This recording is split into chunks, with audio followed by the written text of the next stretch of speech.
It's getting a lot harder to speak freely. For instance, in Western Australia this week, 50 academics demanded Notre Dame University Moncton, and the Brisbane Broncos Leagues Club cancelled his booking.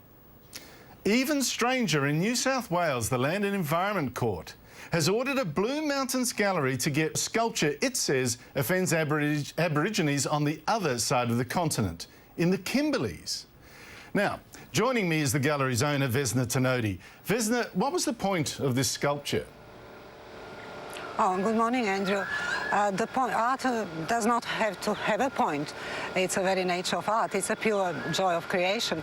But Wandjina Watches in the Whispering Stone does have a point and reasons, multiple reasons. First was as an archaeologist, I explore cave art. And what was the reaction of Vesna when you did this sculpture? What was the reaction when you had it put up?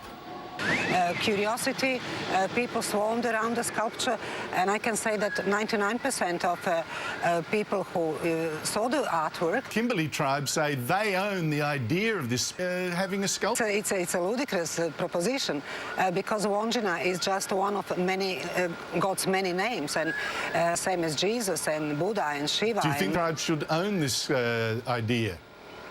You cannot own use it. The prehistoric cave, a bit origin, they found them when they arrived.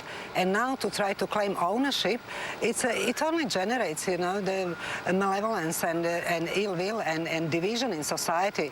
Instead of being proud. You're spot on.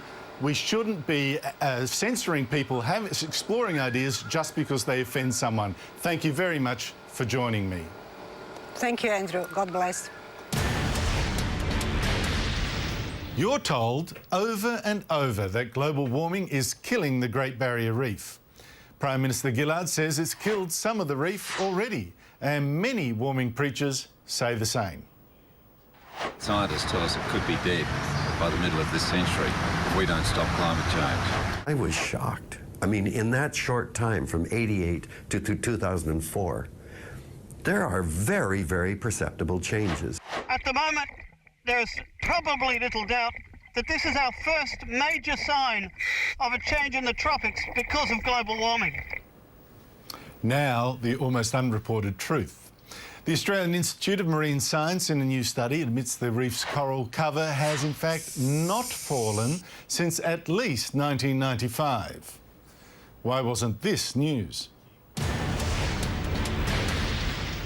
Melbourne this week found it has Sydney's problem with Middle Eastern clans shooting at each other and treating their new home as a hostel. I tell him I want to go and back. I don't want to stay in this shit country like that. Sydney academic Rosemary Suleiman said Arabic-speaking students tended to have a strong ethnic identity, refusing to be part of the whole. So the last thing we need are our multicultural policies, rewarding most those who assimilate least. A lesson from liberal Holland, now with a big North African minority. Its government now says it will scrap multicultural grants, ban ritual slaughter, ban the niqab, and give priority to the values of the Dutch people. We might learn something. This week, the Sydney Morning Herald's Elizabeth Farrelly told us, don't worry, fighting global warming is just like a good waxing. Shifting to renewables is like losing weight or stopping smoking or having your eyebrows waxed or the cellulite ironed out of your thighs. No pain, no gain. But before that, actor Harrison Ford told us, do worry, because global warming is just like a waxing. When rainforests get slashed and burned, it releases tons of carbon into the air we breathe. It changes our climate. It hurts. Every bit of rainforest that gets ripped out over there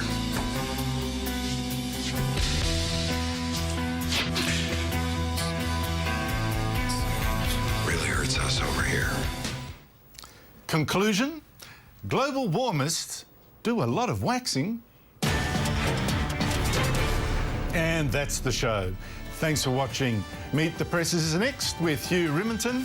See you next week.